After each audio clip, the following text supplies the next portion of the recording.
Hey folks, man, this is Monk, and we are back with another episode of From the Canopy Film Show. I'm joined as always with my co-host Cornelius, aka Evil Corny. What's up? What's going on? Not much. And we are here to talk about some films, folks, give you some reviews for things that we've seen lately. And we got a few films on here. I think we got about 5 that we're working with today because we didn't get a show in last week, so some stuff got rolled over a little bit. I'm gonna start with this film, Saturday Night. This is a comedy film. I remember it being in theaters a few months ago, so it's starting to hit home video. I think you could rent this now or even watch it on Netflix if you have a certain tier of Netflix, because what I learned the other day is Netflix is not giving you all their content unless you're subscribing to the higher ad-free tiers. You know, What? I tried to watch Kneecap the other day and it told me I couldn't watch it because I had the ad-supported tier. But I found another way to watch it. But just to let you guys know out there, if you got Netflix and you're not aware of that change. But Saturday Night, in this film, tensions run high as producer Lorne Michaels and a ferocious troupe of young comedians and writers prepare for the first broadcast of Saturday Night Live on October 11th, 1975. This is directed by Jason Reitman. And, as it says, from what I do know about this film, this is about the chaotic first night of this Saturday Night Live broadcast, which I imagine could have been pretty crazy considering this was the first time something like this was being done. And what do you think about this, Cornelius? Because I haven't seen it. Saturday Night Live is one of my favorite shows. I've grown up with it. I've actually went back and seen older episodes before I was born, like on Peacock. I really love this show, this film. In this, it's actually the night, it starts off 90 minutes before the first airing of Saturday Night Live.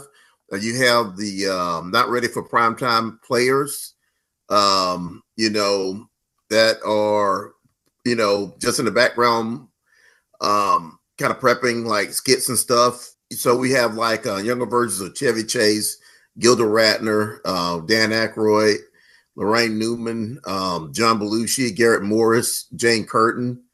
And then it's led by a younger version of Lorne Michaels, who is still running Saturday Night Live right now. I completely does he really run it though now? Well, does he? Like, I can't imagine him being on the set now behind the cameras really calling. He might have some input on who gets hired and the bigger production aspect, but I can't from all the documentaries I've seen about Saturday Night Live, once a week, beginning of every show week, they pretty much meet in Lorne Michaels' office, with writers and crew, crew and everything, and the guest hosts. So this is like a weekly thing. I wouldn't mind seeing like a film version of one of those shows at some point. But from what we were seeing on this film, they were some of the skits hadn't been nailed down properly, But I had a lot of fun with this. I think this was directed by Jason Reitman, who is, slowly becoming one of my favorite directors. He's directed a lot. I just really had a lot of fun with this. And I kind of wonder how much input Lorne Michaels actually had on this film. This is a Sony film, and Saturday Night Live is like a Universal / NBC property. So I kind of wonder how much influence Lorne Michaels actually had on this, because I don't think his name shows up in the credits at all. But other than that, I had a lot of fun with this film, and I kind of hate I didn't see it in theaters. Yeah, but like I said, now it's out there, so if you want to check it out, you can rent it, or you can stream it, and you could possibly buy it if you're inclined to. Yeah, it's available on DVD. I'm waiting on a 4K version of this because I've been trying to get as much 4K content, physical content as I can. But since it's just on regular Blu-ray, I'm gonna wait until the 4K version is available. So that brings us to my next film, and this film is going to be a film called Presence. And this film is directed by Steven Soderbergh, and in this film, interesting premise. A family becomes convinced they are not alone after moving into their new home in the suburbs. And This film is kind of a interesting perspective on things. So we do have a supernatural presence, in this house that this family moves into. So what I think is interesting about this film is we see most of this film from this entity's point of view, and that kind of leads to some interesting filmmaking because Steven Soderbergh, he directed this, wrote it, you know, um, casting people in this, but he also did a lot of the camera work, which is insane because this film boasts like sometimes you kind of get immersed when you're watching something like this and you don't notice it outright, but this film has a lot of long takes. Like I'm talking about a frequent like 5, 6, 7, 8 minute shots, so to speak, just because of the way this thing is filmed from this entity's point of view, which I could imagine was difficult to do. And I was reading stuff about this film and him saying that the post production process was pretty much non-existent because he planned out what he was going to shoot and what he wasn't, like so thoroughly that when it came down to it, it was just a matter of them shooting it, and that was it. They got everything that they needed. He said the only time he messed up, since he was behind the camera, is sometimes losing track of where he was in the shot, or not predicting how hard it would be to navigate certain obstacles in the house. So essentially sometimes your actors can mess up a take, but this is the case with him messing up takes. You know what I'm saying? Which is kind of funny. It's like, usually like, oh, you messed that line up or you couldn't remember your line. No, the director messed up. So it's on him now, which is kind of interesting. But I will say this, man. This film surprised me, man. Like I walked in blind. I didn't see any trailer. All I knew is that it definitely concerns some supernatural stuff, but I was kind of blown away. The angles and stuff, the perspective was pretty cool. There's a really cool family drama going on, taking place, which is the core of this film, man. Yeah. So that kind of was entertaining. And then the supernatural stuff seemed to be sprinkled on top. I think at the core though was this family's dynamics and the things that they had to sort out, amongst each other. So yeah, but what'd you think about it? I really like the film. To me, I expect a little bit more out of Steven Soderbergh, but knowing that he actually was behind the camera, Mm-hmm. that kind of puts things in a different perspective for me. Yeah. It's a real good story. And it's nothing overly. It's like you said, it's just family drama type stuff that's happening in here, and an overall story isn't that complicated. It's Mm-hmm. just to where you are kind of seeing, like first person through the eyes of an entity or whatever, which I thought was kind of neat. But overall, I overall like this film. One aspect of this thing that surprised me was people's reactions to it because I think there's a problem with how this film was marketed. This is the scariest film ever, scariest film of the year type marketing, and it's not a scary film, in my Yeah, opinion. There are some things that are, highly suspenseful at times, but as far as this entity, it's not really a scary entity. There might be a couple of things that happen in this film that are spooky, to the people observing it, but as a viewer, I wasn't really on the edge of my seat. There were things that had me on the edge of my seat, but they weren't fear based. You know what I'm saying? It's more like anticipation or what's going to happen here, kind of moments, and I think that kind of does this film a disservice when you market your film one way and your audience is expecting one thing and then it happens to be another. It's like if you're going into like a something that's advertised to you like it's going to be this really slap knee comedy and it ends up being this serious drama. melodrama. Yeah, I'd probably be a little ticked off, at the advertising because I feel like what it does is it sets up the audience to not be receptive to what you were putting on the screen. Like I said, man, I went in with open mind and immediately I was pulled in, man. The way this thing is wheeling around, he's using the camera to kind of represent this entity that's in this house, and all of a sudden you got a new family moving in, and it's almost like at times we're looking at this entity filling out the characters, and in a way this thing is kind of filling out the family, and you could even see that it starts having favorites, yeah, at yeah, one yeah. point. And shout out to Lucy Lewin here. She plays the mom in this film.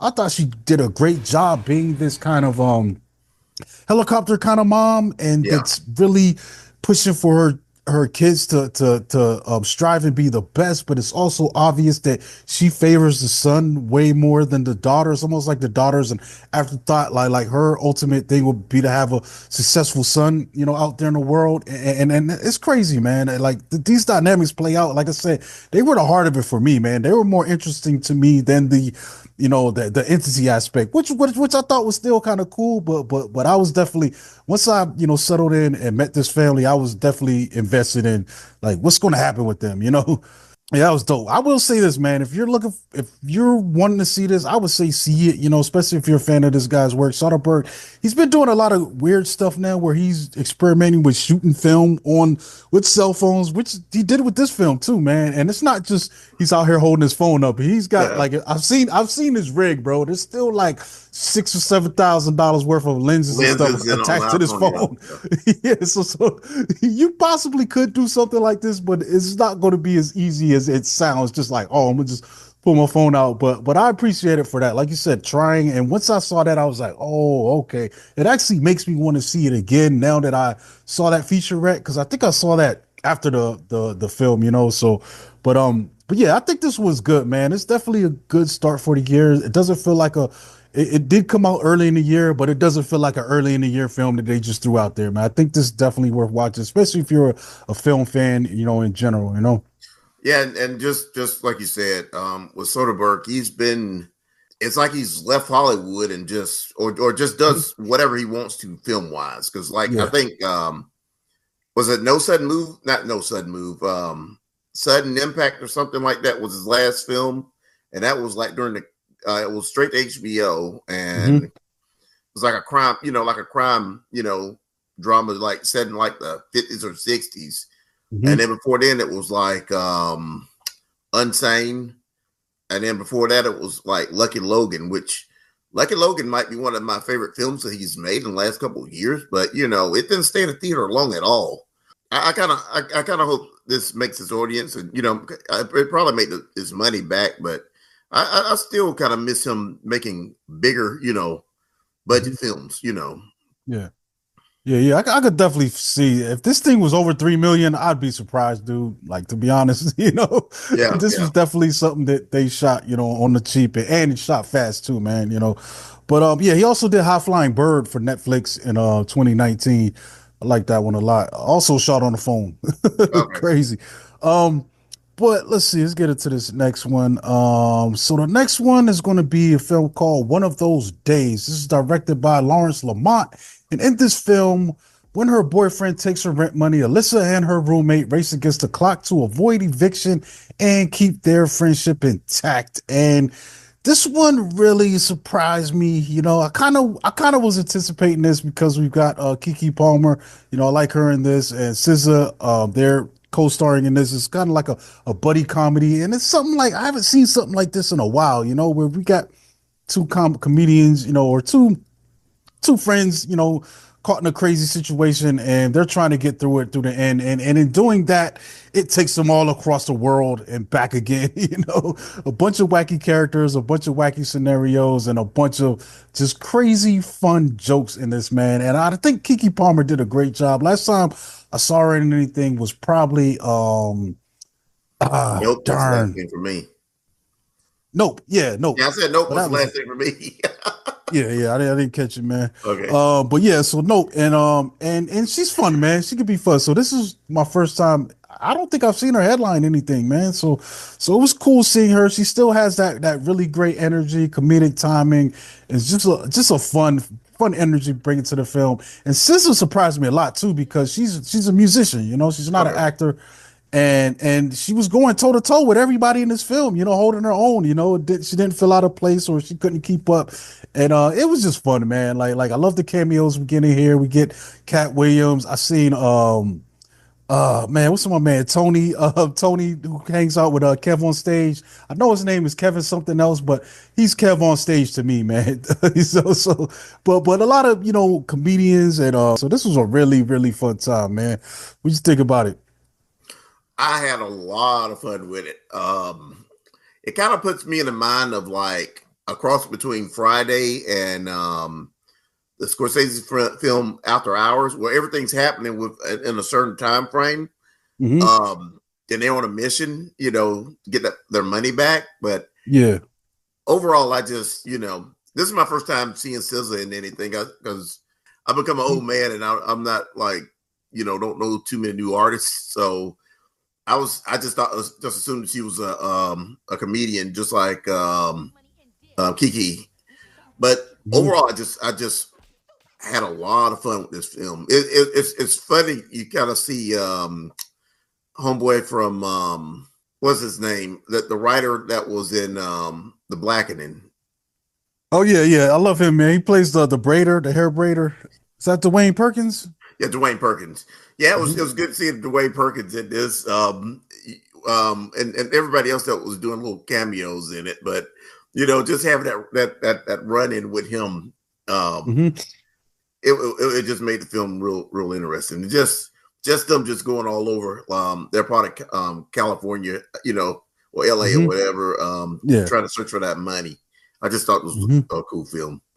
Yeah, yeah, definitely, definitely. Yeah, there was a couple times, man, this past weeks. I can't wait till it comes out. I'll probably definitely add this collection to the collection where I almost went back and double dipped and saw it again, man. So, yeah, yeah, definitely had a great time, man. Another great film to start the year off with, man. You know what I'm Yeah, saying? Just like, and we other than just seeing like seeing like a trailer for it in the theater. I hadn't seen anything on television about it at all. hmm hmm But it, yeah, and I went second week and it was a decent crowd, yeah. going back to see it. So I'm guessing word of mouth was pretty good on it. Yeah, yeah, that's what happened too. I think the word of mouth was really good because the preview showings were coming back pretty positive, and then the Rotten Tomatoes. I think the first day when reviews were out, it was like 100%. I was like, oh, because I was already had planned on seeing it. I just didn't know what to expect, but that really made me more eager to get in there and Yeah, Rotten yeah. Tomatoes score that high on anything, hmm make it, give you a double hmm take. Yeah, yeah, and there's some really great cameos. I'm not going to waste the time and spoil it for you if you haven't seen it yet. It's just, I think it's better to be surprised, with some of this stuff, because not everything is in the trailer, which I appreciate, man. It's just a really wild scenario, and I think, like you said, it makes it better. It's like Friday too, where Smokey and Craig were on the clock, with Big Worm's money. Yeah, And they're yeah. kind of on the clock too, trying to get this rent money before they get kicked out. Although I kind of wonder about the rent laws there. I feel like some of that stuff didn't add up. I was like, hold up, can Yeah, they do that? that dude was something Can else they? with that. Yeah, yeah. Yeah, yeah, just really great characters, man. I think eventually, as more people see this film and time goes by, you'll start seeing some of these characters popping up as memes and reactions and stuff, scenarios as as more people come in contact with this It, film, it man. But I kind of had a had good time. like a Wayne's Brothers type film type feel to it too, or like Zucker Brothers. But it wasn't overly silly. You know what I'm saying? hmm It had some hmm elements, but it didn't make it a complete farce. Yeah, Which yeah, I really like. hmm yeah. It was really, really fun time, man. Yeah. Let's see what else we got here. So my next one is going to be Don't Move. And this one is available on Netflix if you're interested. Directed by Adam Schindler and Brian Netto. When a killer injects her with a paralytic agent, a woman must run, fight, and hide before her body completely shuts down. And this film stars Kelsey as Bill as our paralyzee. So what'd you think about this one, man? It's been sitting on my screen winking at me, but I haven't been inclined to click on it yet. Yeah, this came out like back in I want to say October, and I just watched it a couple days ago. Nobody told me if it was any good or not, but just one night, like I said, like you said, was winking at you. So I gave it a hmm shot. That was a good film. What's happening is our main character was married and lost her son, and she was about to commit suicide. But she runs into a guy, and the guy Richard, and he pretty much kind of talks her out of committing suicide. And the main character's name is Iris, by the way. He talks Iris out of committing suicide, but he comes back around and he's a serial killer, or whatever. One of his things is he hits you with the paralyze you with the shot, and then he hmm goes off and kills you. And after saving her, he does that number, and she's pretty much getting in misadventures, trying to stop from dying. Um, she is a fighter, and she goes through a lot in this film. I really enjoyed it, but for what it is, I just thought it was a good film. It's nothing I probably would have saw in the theater, but it being on Netflix, I really think you should just give it some time and watch it. Good horror, I consider this horror. Even though it's no monster or anything, you're just dealing with people can be monsters. Yeah, I know. People can be monsters. Yeah, all the time we see that. Yeah, but you just waiting on that chemical to wear off, that shot to wear off, so she can have her body function, and her hiding between try to get away from him between all that. But I was real entertained by this film. That's what's up. So it's out there on Netflix if you want to check it out, folks. And I don't think this is going to be on the paid tier. I think this is a Netflix original, So they're not going to try to make you upgrade to watch it. The last one I got here is going to be Companion. Companion is directed by Drew Hancock. And this is kind of a mystery thriller film. And in this film, a weekend getaway turns bloody and violent when a subservient android that's built for human companionship goes haywire. And this is an interesting film, man. I saw this, what was it, last week on a whim. It was playing. I went and just saw this, man. I was kind of blind. I really didn't know what to expect, other than what's said in this, synopsis that there's an android involved. But I was actually pretty entertained watching this, man. It is a kind of a horror, thriller, kind of film. And I guess the horror really comes from the intensity of the violence that comes into this film at times. And it is also a film full of twists, so I'm not going to get too detailed in my description, but it is like the setup says, this is kind of an era where you can order a companion android, and that kind of gets interesting. I mean, I feel like this stuff is talked about all the time, but to actually see it portrayed in a film, it's like, I don't know if I could be one that would employ a robot in this way, because it's kind of weird, man. It's like, all right, yeah, this robot be your companion in all aspects, man. Like they're fucking robots, bro, in this world. You know what I'm saying? And I don't know how I feel about that. Like can the robot consent, or it's programmed to consent? There's a lot of murky area, but also I think it's programmed to please you. That's pretty much what we see in this. Yeah, and I think that's kind of the fun of this film, in a way, to see some of this stuff that we imagine actually played out, and we see settings and everything's there. Some of the awkwardness that I would assume would be there, that's kind of portrayed, and just some of the questions people would have, and things of that nature. So I think it's cool in that regards. And when things hit the fan, they kind of go intense too, man. It kind of becomes a thing where so some intense moments. You almost could say this film is a combination of a few things. Thriller, you've also got some drama, philosophical questions, and some comedy too. Action, comedy too, and comedy. So it's a mismatch of a lot of things, man. And I mean, I had a solid time watching this. This is definitely a film that I really, I enjoyed in a moment. I'm not sure if I revisit it, because I feel like some of the stuff that happens in there, once you see that reveal, I don't know if that's going to hold up with current repeat watches, at least for me, But the performances are solid enough. I did like what's her name? Who's our main cast in here? Sophie Thatcher. Sophie Thatcher. Yeah, Sophie Thatcher was good, as well as Jack Quaid too, man. I like his character, as well, because Jack Quaid is kind of the guy that owns Sophie as his companion. And there's some other people too. Megan Surrey, she was good. She was in that film It Lives Inside, which is really great. A lot of people haven't seen that. Lucas Gage also pops up in here, and Harvey Guillian. So this cast is really small, but everyone is pretty good, man. It's really like a small, self-contained story. It almost feels like it plays, like, for me, like one of the better episodes of Black Mirror, when Black Mirror used to really be good. Like, you know what I'm saying? I could see this being a Black Mirror episode where, because like I said, man, this is something that's really interesting. It does deal with our society now. We got automated cars, we've got AI. You know, they're working on robots. You know what I'm saying? You can get a robot these days that'll talk to you, and like these real dolls with extra parts in them. So it's cool that this thing is playing around with that stuff and making something fun and entertaining. Out of it.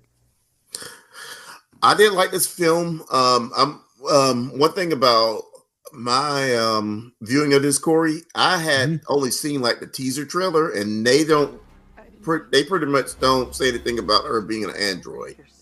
So my perception of this was completely different. I assumed that was a possession type film because in the trailer or whatever you see her eyes, and it just went from there. But I really enjoyed this film. So Sophie Thatcher was in Heretic, by the way. One of the girls in Heretic. She's also the black-haired one. Yeah, and she's also in the show Yellow Jackets, which is going to be back in a couple of weeks on Showtime. Yeah, but overall, I had a lot of fun with this film. Like you said, it's a lot of action, a lot of horror, a lot of just suspense and comedy in it. Yeah, but I really, really, really enjoyed this, and it puts me in the mind of another film. But I'm kind of I want to say it's kind of putting me in the mind of talking about Ex Machina. Ex Machina, yeah. It kind of puts me in the mind of Ex Machina.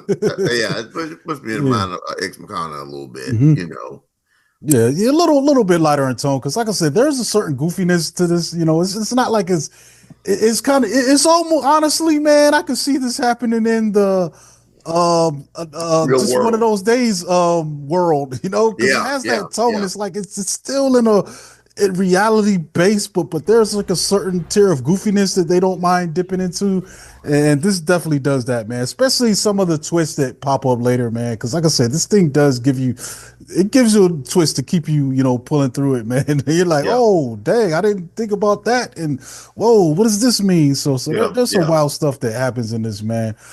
But yeah, definitely check it out if you get a chance. I'm not sure how long it's going to be playing in the theaters. It's getting good word of mouth, but I'm not sure how the box office is doing on it. So check it out if you like seeing stuff in theaters, man. I think you have a good time. And one thing I want to mention, it is by the creative team behind Barbarian. I think that's it, man. We can wrap this up. I don't have anything else to talk about. We do get about 10 days away from Captain America 4. I'm not sure what's opening this week. I haven't had a chance to look before we got on here, but yeah, we'll be back soon with more films and more stuff to talk about. Definitely. But I can't wait for that, man. We did get that Fantastic Four trailer. That looks great. Yeah, so yeah, we'll be back soon, folks. Make sure you follow me. And I can't wait for Thunderbolts. Yeah, Thunderbolts on his way. Thunderbolts is summertime, though. Both of those are coming summertime. They're going to be kind of a crazy summer, man. We're getting Superman, Fantastic Four, and Thunderbolts. That's crazy. Yeah. That's crazy. And a new Jurassic Park. Yeah, I'm hyped for that too, man. People be hating on the dinosaurs, but I'm in. Like, I'm curious to see what this new direction goes in. There's a new trailer that came out today. I didn't get a chance to look at it, but they dropped a teaser for that. So, but I'm on board, man. They got Marshall Ali, Scarlett Johansson. Let's go. Yeah. You have two Marvel people, one Marvel person and a potential Marvel person. At some point, I would like them to make Blade. I know, he made this before while they were still discussing like scripts on Blade. So I don't know. Yeah, I think we'll get that going soon, man. They like getting money. But yeah, make sure you subscribe to the channel, follow us, and we'll be back soon. You can catch me at Monkey Blood on Twitter and Instagram. I'm Cornelius Burrows. You can find me on Facebook, Cornelius Burrows, on Instagram, Cornelius Burrows, on Blue Sky as Evil Corny, and on TikTok until it gets banned again at Cornelius 1976, where I just watch TikTok videos. I never post anything on there. All right, y'all. We out of here. We're going to catch you next time. Peace.